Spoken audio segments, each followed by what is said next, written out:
नमस्कार. आजचा हा आपला व्हिडिओ मराठीमधून होणार आहे आणि हे जे तुम्ही समोर पाहताय माझ्या, हे जेवणानंतर जी छोटीशी क्रेविंग असते किंवा तुम्ही लेट नाईट जागता तेव्हा एक छोटीशी भूक असते.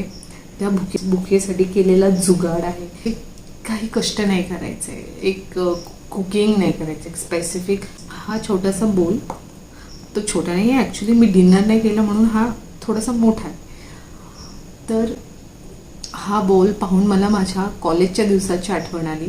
माझ्या एका प्लास्टिक बॅगमध्ये खूप सारा चिवडा भरून तो एका स्टीलच्या डब्यात पॅक करून मला हॉस्टेलवर द्यायची आणि तो महिनाभर चालायचा. सकाळी गडबडीत जर नाश्ता करायला नाही जमला, लेट झालं तर खाण्यासाठी तो एक पर्याय होता.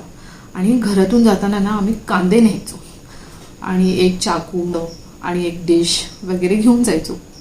जे लोक बाहेर हॉस्टेलवर राहतात त्यांना असाइनमेंट्स वगैरे कंप्लीट करायला लागतात, त्यांना या गोष्टी माहिती आहेत की नाईट मारायला लागते, तुम्हाला खूप सारं लिखाण असतं, तेव्हा मग भूक लागते रात्रीची.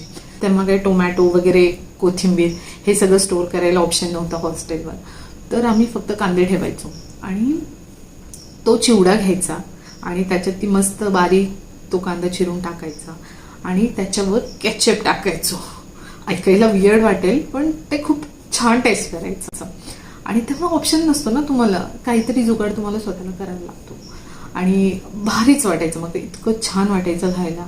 रात्रीचं सगळे फ्रेंड्स मस्त एक छान ताटात ते सगळं टाकून खातोय, असाइनमेंट्स कंप्लीट करतोय. अगदी भारी. कॉलेजचे दिवस म्हणजे फारच भारी असतात. नाईटला जागल्यानंतर खाण्याचे खूप सारे ऑप्शन्स आहेत माझ्याकडे, ते मी तुम्हाला सांगणार आहे. तोपर्यंत bye bye, tata, see you.